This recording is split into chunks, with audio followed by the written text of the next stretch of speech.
Nothing like the last minute, right? And why wouldn't Congress want to wait until the absolute last minute to light another $1.2 trillion on fire?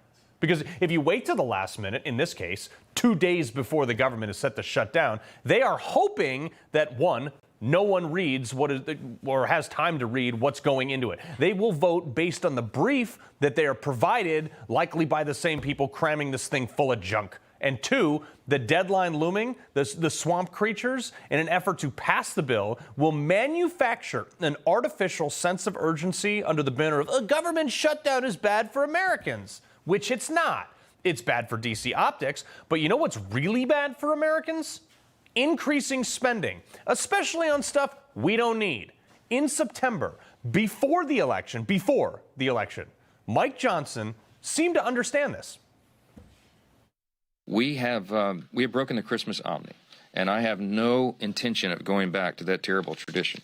So there won't be a Christmas omnibus. As somebody asked me in the hallway a little while ago, will there be many buses? We don't want any buses. We're not going to do any buses, okay? We'll deal with that in the lame duck, and I'm going to plead, I'm going to urge the Senate to do their job. Oh, okay. Fast forward to after the election, and pow, here's your omnibus, America.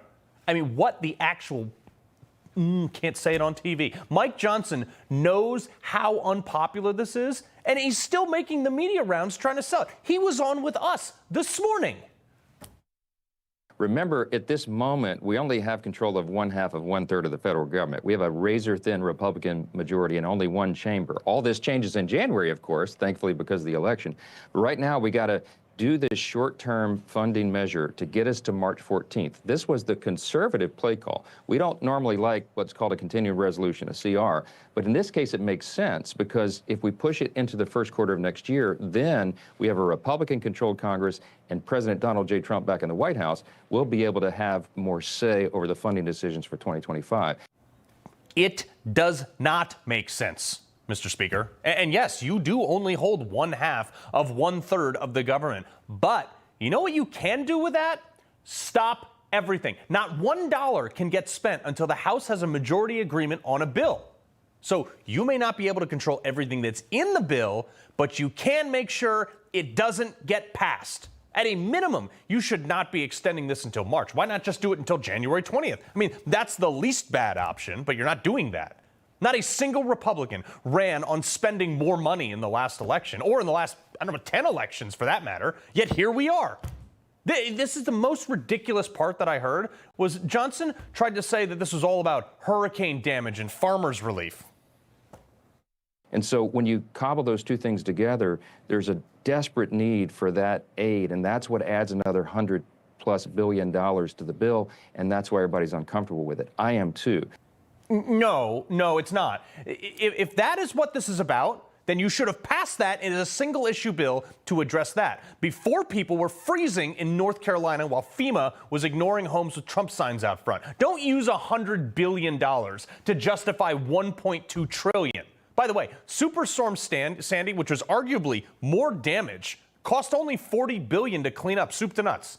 So when this bill, unfortunately, does probably pass, because I think it might, because it's that crazy, I want a complete audit from DOJ on every dime that is about to be spent under the banner of disaster relief. You know what really got my goat, though? Is when Johnson said this morning. I was on a text chain last night with Elon and Vivek about DOJ, because I'm super excited about that. And I said, guys, these are the necessary things. They don't like spending either. They said, we know this is not you personally, Mr. Speaker, and we got to get through this. So, look, everybody understands the necessity. It is not palatable. This is the sausage-making part of legislation that nobody likes, but we're governing. Really? Was that a lie? Because if you pop over to Elon or Vivek's Twitter, that's not their tune. Elon wrote today, like 5 minutes after that interview aired, quote, "Any member of the House or Senate who votes for this outrageous spending bill deserves to be voted out in 2 years." Then, shortly after that, he said, quote, "No bills should be passed by Congress until January of 20, when Donald Trump takes office. None, zero." That seems a little different from what the sentiment that Mike Johnson just insinuated. Trump also had a similar tune. This is why America hates politicians. I am sorry, We're all supposed to be on the same team with Congress and Republicans, yet the Republican Speaker of the House appears to have grossly misled America about a conversation in order to justify a bill's passage? Nah. Look, you want to know what my real problem here is? If you truly only wanted to run government until March with essential services like no new funding, it would only cost about a little less than $400 billion. Defense and all that other stuff is already funded separately. This bill is full of bull you know what. I'll get to the money in just a second. But in this bill, there's a provision slipped in on page 100-something that basically says the House can squash any subpoena for email communications and documents made by law enforcement. Essentially, that'll bar Kash Patel from being able to investigate any member of Congress during his term, including Adam Schiff, former Liz Cheney, anybody like that. He won't be able to do it. This is why I hate these huge bills. No one reads them, and they're chock full of backdoor deals that they hoped would just be unnoticed. I noticed. I read 350 pages of this bill. That's all I could stomach today. You have $8 billion in there for the new Francis Scott Key Bridge. Why the hell are we paying for that? A private shipping company ran right into it. They have insurance. Make them replace it. You got money for Global Engagement Center, which has been a slush fund for conservative censorship. There's funding for not fewer than 12 regional biocontainment laboratories for conducting biomedical research. Yeah, that's always ending something well, right? There's pandemic preparedness. If we aren't prepared for another pandemic, I mean, the last one wasn't actually a pandemic, but then we're never going to be prepared no matter how much money we borrow from China to print and give back to who knows who. There's money in there for a new football stadium in Washington, D.C. I was like, great job, guys. That's really critical at this moment. The NFL is like the most profitable franchise ever in America. They raked in like $20 billion just last year. Let them build their own darn stadium. This is like corporate welfare. And oh, look, it wouldn't be a party without raises for Congress. That's in there, too. Congressmen already make more than double the median income of Americans. You guys can't get a bill passed. You've been running a deficit for almost my entire life and have an 18% approval rating. Look, here's a note card right on there why you should get a raise. I mean, seriously. Donors should shut their wallets to every member of Congress that votes for this on both sides of the aisle. This is so dumb. And then, you ask how this stuff gets written in. Yeah, that's a great question. I was wondering, too. I have absolutely no idea. And apparently, neither do Republican members of Congress. Look, Congressman Keith Self tweeted this out. Quote, "I've yet to speak with a single Republican member of Congress who provided input to this bill." Who is writing it, Mike? And why are you even bringing it to the House floor? I mean, geez, you're going to make my blood pressure go through the roof. Keep in mind, we're not up against this shutdown deadline because, that's how it works. It's not in the Constitution. We're up against this shutdown deadline because that's when Congress made their last stupid CR expire. This is their fault.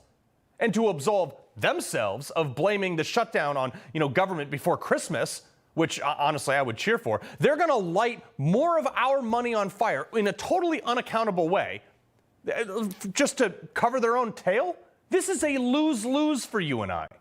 And when they get a raise, they get to go home for the holidays. It is maddening. I would say Republicans and Democrats alike now, are incapable of not spending.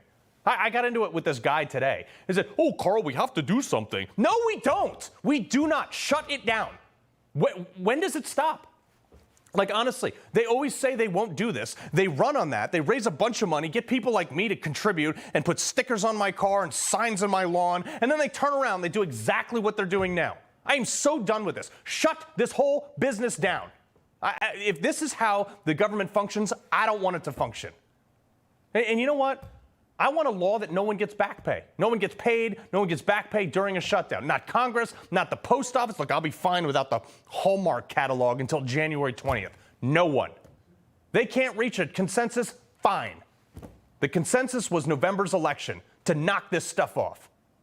This bill is a continuation of a continuation of a continuation of Nancy Pelosi's spending spree.